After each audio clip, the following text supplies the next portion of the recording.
Hello, my friends. This is Dex. Welcome back to the podcast. And today I'm happy to say we're going to delve into how to manage the constant triggering of fight or flight that almost inevitably comes along with chronic stress and anxiety and burnout. Because if you don't have this skill, you're basically blowing about all over the place in the storm of your amygdala. And I'd just like to thank my friend Jen Frey, who's also a coach, for her suggestion that I make this episode. She was listening to episode 4 on the loss of invincibility and being the go-to person in your workplace. It's all about what happens when we max out on work and then crash in burnout, the effects of chronic stress on the mind and body. And basically, when she listened to that, she wanted to know what to do if her fight or flight was constantly triggered. So, Jen, listen on, my friend, this one's for you. In this podcast, I'm going to give you my best tips for dealing with fight or flight, or for some of you, freeze. But first, why do we need to talk about it anyway?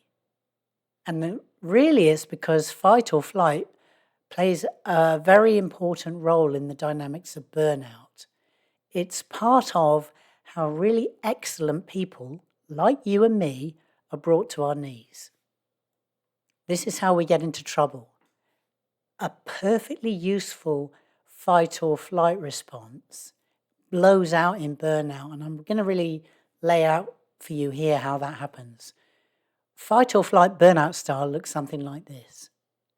We have some situational stress and anxiety at work that over time builds up and it starts to take over our minds. We start to get a very negative focus, always thinking about problems and failure. And that depletes our energy and enthusiasm. We begin to be exhausted. We ruminate at night, losing sleep and becoming more depleted. We get mad at ourselves, thinking we should be able to fix it. Our mood becomes blacker, and we're irritated, frustrated, short-tempered more often. With ourselves, but also with others, we feel angry, resentful, like we can't get a break.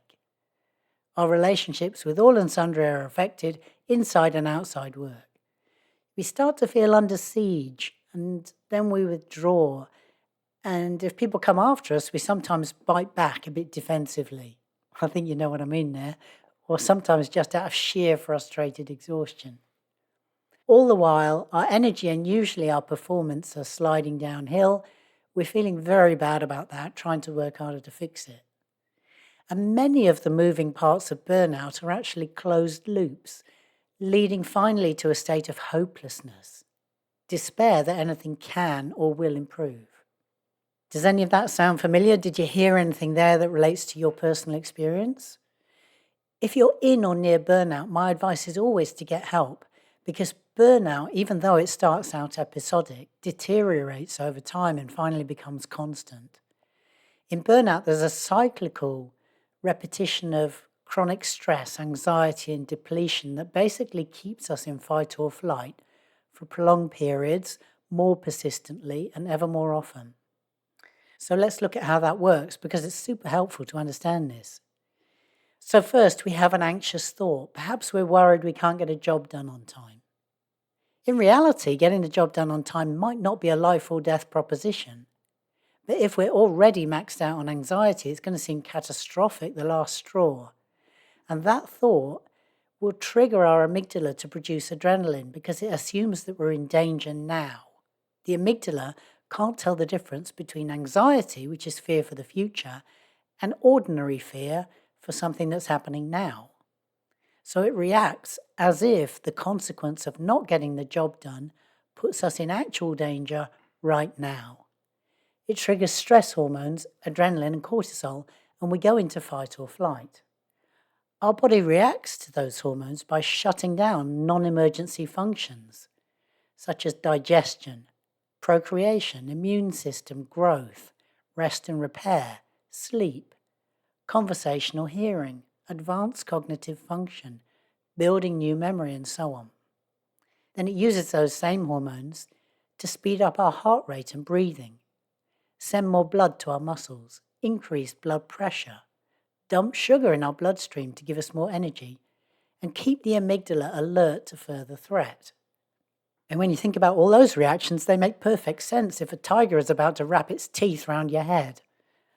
Not so much if you're failing on a deadline next Tuesday. But here's another effect. It reduces our ability to take in non-essential information like human speech. So teamwork goes straight out the window. It reduces our analytical problem-solving capacity and ability to remember things. It makes us jittery, unreceptive, and defensive or aggressive. It leaves us hypervigilant, especially tuned into possible threat. And from there, our inner critic jumps on board and gives us a stream of other worried, anxious, and fearful thoughts, which become the threat that re-triggers our amygdala, perpetuating the cycle. By this time, there's little or no chance we're going to come out of fight or flight, since we're trapped in the cycle of anxious and fearful thinking, which triggers more adrenaline, which triggers more anxious and fearful thinking, and so on. There's also, at this point, not enough brain power online to get any work done, so probably we then become confused and a bit panicky. Now, if there had been a tiger threat, we could come out of the fight or flight cycle, because assuming we don't die, the tiger will eventually wander off to maul someone else. After a little spell, the fear hormones stop being produced, our nervous system calms down, we'll shake off all that excess nervous energy, and our system will return to normal. At this point, of course, we become receptive to continuing our everyday life. But when no tiger, no physical danger is present, that means there's no off switch for our adrenaline. There's no signal that we're out of danger. So now we're left with this super abundant flow of adrenaline coming in quick repeated bursts as we keep thinking anxious thoughts. So let's think about what that means for us. If we remember what adrenaline does and imagine those effects becoming frequent and then chronic, where does that leave us? So, okay, in chronic stress, when we're triggered, these functions are chronically shut down. Digestion, procreation, immune system, growth, rest and repair, sleep, conversational hearing, advanced cognitive function, building new memory, even oxytocin production. So if you've got chronic stress and your sex drive is low, you have indigestion, you're not sleeping much, you have brain fog, see, I've got it now, or chronic low-grade infections, loneliness combined with a low desire to be around people. If you've got any of those or all of those, that could be why. Also in chronic stress, these functions are chronically elevated: heart rate, breathing, blood pressure, blood sugar, which when it's chronic leads to weight gain, chronic inflammation, and metabolic diseases like diabetes, heart disease, stroke, Alzheimer's, and it seems cancer. Also, blood is routed away from organs into muscles. Hyperalertness is elevated.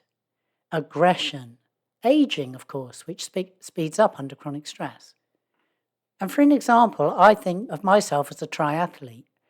I once had a heart rate of 180, standing chatting before a casual swim. And I regularly maintained a heart rate of 200 plus on beach runs. It's unsurprising then, really, for me, that I had my heart attack while I was running on the beach. So finally, and I do save the best until last, if you're in constant fight or flight, what can you do? Jen Frey, listening. Here are my top 10 tips. And stay tuned, I'm going to do a little meditation at the end as well. Okay, number one, I do always suggest that people in burnout get coaching. I know I'm a coach, but really, I'm a coach in burnout because it worked for me. It's really amazing at helping you break out of fight or flight. And when I say that my clients emerge from the thick of burnout in the first 3 or 4 weeks, this is what I mean.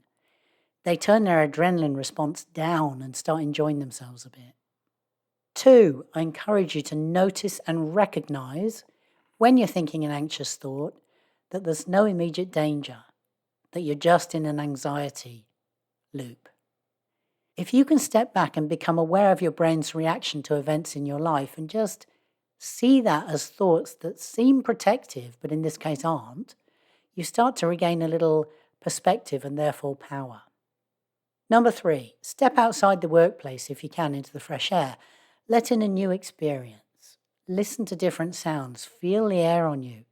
Look at the vastness of the sky. It can also help put a new perspective on your worries. 4, I highly recommend meditation for the following reasons. Number 1, it calms the breath, calms the heart rate, calms the body and the mind. It brings you into the present moment, an awareness of the present moment, where generally there's no disaster happening. And as you become centered and grounded, you might experience a sense of pervading calm, that things are basically okay, basically workable. It helps you tune into yourself, your thoughts, your feelings, your body, and that alone can help you calm your nervous system and bring your heart rate and breathing rate down. And this promotes a sense of safety. It can also inspire more positive feelings towards yourself. And number 5, always notice the power you do have to think, feel, and respond to your life as you wish. Notice that you may have some power of choice in ways your mind is not acknowledging when you're in struggle, when you're in anxious thinking. 6, actually listen to the inner critic when you're in an anxiety loop. Become aware of the thoughts, watch them go by. You don't actually need to endorse every word of every thought. If you hear a thought that's unhelpful, just choose to let it go and offer yourself a more encouraging one. This is one of the practices we teach in coaching. Because no one ever produced their best work from a brain telling them they're useless. We humans, of course, need a little bit of discipline, but our brains perform better over the long run with the carrot, not the stick. Number 7. Much of our suffering in burnout comes from our beliefs, and most of our beliefs we learned as children. I can often pinpoint the age when, for example, I was told never to be angry, or I was told I must get a job done quickly when somebody's waiting for it. So when you tune into an anxious thought, ask yourself, does it index back to a moment in your childhood? Because if it does, you possibly have an unconscious belief that you learned then that's been playing out ever since. Maybe that's not very helpful for you, and it's just a belief, so you can change it. And also, as a side note, if that child you was upset when they learned this belief, can you go back and offer that child some solace now from your adult self? Number 8. So going back to the problem of worrying that you can't complete a task by a deadline, you can always reframe the problem. There's always a little bit of space for that. Start considering what you can do by the deadline. Ask your brain, if you could complete by the deadline, how would you do that? When we look past the anxiety, solutions become more accessible. Also ask, if other tasks on my to-do list could be delayed, what could I achieve then? Challenge your beliefs about the parameters of the problem. And number 9, be present to yourself, aware of your thoughts and emotions. It's really very freeing when you're stuck in a problem to just go and center in on your thoughts and emotions. Learn how to be with your current emotion. See what's been driving you so hard.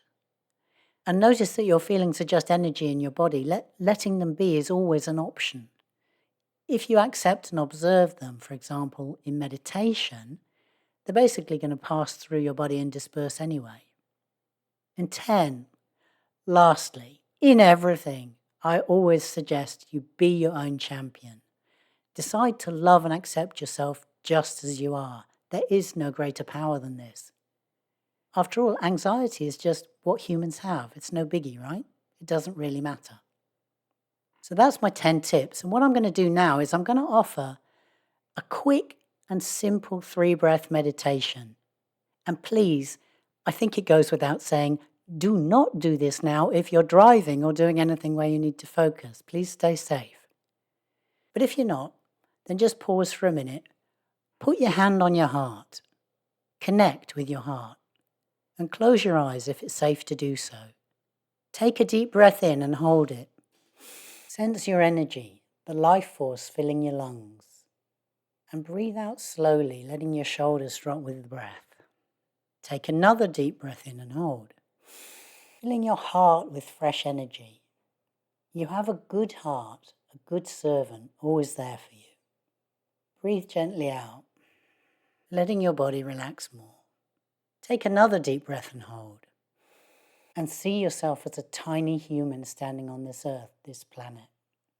You have a right to be here, just like everyone else. Breathe out the goodness of this knowledge. Just breathing normally now. Give yourself this moment, a moment for you, your time to get what you need. And offer yourself gentle kindness and acceptance. Offer yourself compassion for your humanity.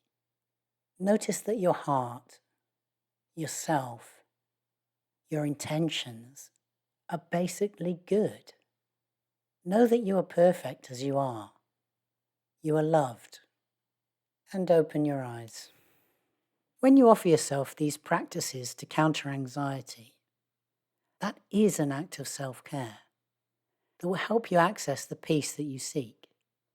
And when you do that, in this moment, in any moment, the sun's going to shine for you. You connect to the human beingness that is the real you.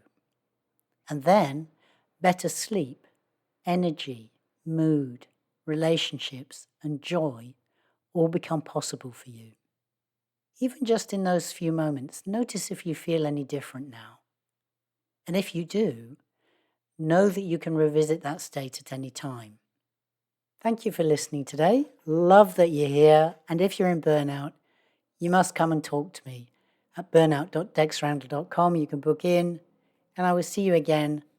Thank you for being here, and have a beautiful day.